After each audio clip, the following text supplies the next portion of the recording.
Люди в черном остаются в белом. Ошибки судей на чемпионате России по вольной борьбе, прошедшем в дагестанском Каспийске, возмутили тысячи специалистов и болельщиков. Без шансов на золотую медаль в решающем противостоянии остался североостинский борец Хетак Цаболов. Этот эпизод мог изменить ход важнейшей схватки, а стал причиной громкого скандала. По окончании четвертьфинальной схватки в весовой категории до 70 килограммов была зафиксирована победа Цаболова со счетом 4-2. Наш спортсмен вскидывает руки, его поклонники радуются на трибунах. И только тренеры Расула Газимагомедова возмутились судейством, в частности тем, что дагестанцу не был засчитан прием в 2 балла.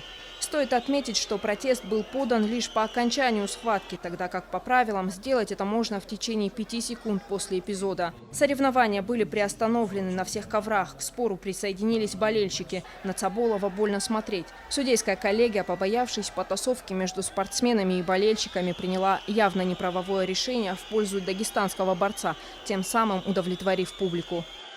Но дело в том, что арбитр боковой и руководитель посчитали, что там этой фиксации партера не было. То есть никто, ни руководитель, ни боковой судья, ни арбитр не зафиксировали перевод. И борьба продолжалась. Если была там фиксация партера, то есть 2 балла, тогда бы на табло они показали, что да, счет стал 4-4.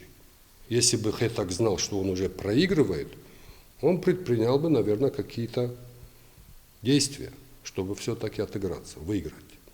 Но челлендж выброшен не был. Схватка продолжилась. Никто не апеллировал. Схватка закончилась, и после схватки, дагестанская команда, не согласная с таким счетом, она выбрасывает челлендж. По правилам нельзя было рассматривать вообще, потому что прошло много времени. С определением границ ковра на этом чемпионате творилось что-то невообразимое. Еще одна грубейшая судейская ошибка произошла в полуфинале весовой категории до 57 килограммов, где наш Азамат Тускаев поборолся с двукратным чемпионом мира Виктором Лебедевым. Но уже во втором Тускаев отыгрывает свои 2 балла и продолжает наращивать инициативу. За 45 секунд до окончания встречи на соседнем ковре как раз и произошел скандал в поединке с участием Цаболова. Судейский корпус не зафиксировал выход Лебедева за пределы ковра.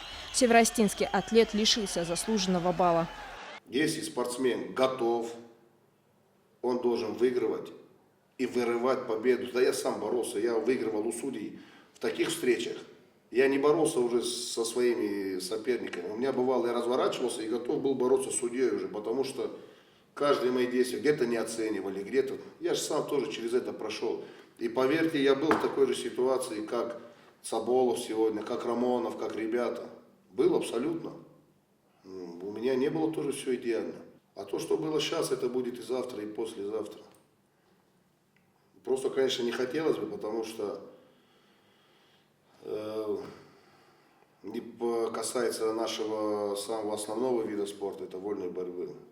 И хочется, чтобы к следующему году команда уже была настолько боеспособна. И это не первый случай в спортивной истории, когда судьи изменили оценку спортсмена под влиянием трибун. Позже рефери поединка признал, что был неправ и взял всю вину на себя. Но легче от такого самобичевания нашим ребятам не стало. На этом чемпионате североостинская сборная не досчиталась как минимум 3 золотых медалей. И у главного тренера сборной республики Марика Тидеева есть свое мнение на этот счет. Мы рассчитывали на большее число золотых наград. Увы, но из-за чьих-то ошибок мы сегодня не досчитались своих медалей. Обидно за работу, которую мы провели. Ребята были готовы, но от чего-то легкого взмаха руки они лишились медалей. Судья сегодня допускал ошибки. У нас есть правила, которые сегодня были нарушены. Это недопустимо.